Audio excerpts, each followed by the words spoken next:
Where are the drones? Well, I can buy a drone and check out the area and ensure that there's nothing going on that's, suspicious, or some guy's creeping up to a building and then climbing up the side of it and then crawling across the top of it. All of that, a drone would have detected in a heartbeat. But going back to the female leadership and, increasing Secret Service female employment by 30%, so that we've seen it. I think I just feel like you need pipe hitters around the leader of the free world. I agree. I think too many people tend to believe, and this is a direct result of the feminist movement, that just because a woman can't necessarily do the same job a man can do, that she's inferior. And I don't believe that. As far as human worth goes, women bring so much to the table, so much to the equation. We need women in society and culture, but we don't need them in these roles.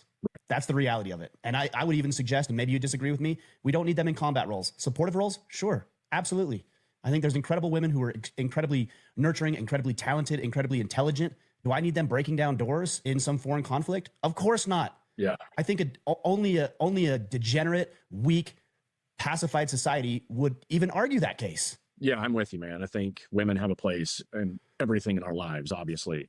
And it's nothing against women. It's bringing the best possible performing, highest quality person for the job, right? And if your job is to drag a 200-pound plus man to safety. Right. So social cohesion and social trust should also play a role here above and beyond strictly efficiency, right? So liberalism has a very individualist perspective. So what is best for the individual? But post-liberalism, as embodied perhaps by J.D. Vance, is more focused on what's in the interest of the nation and the community, right? We need to be able to build up our trust and our cohesion and our effectiveness with each other.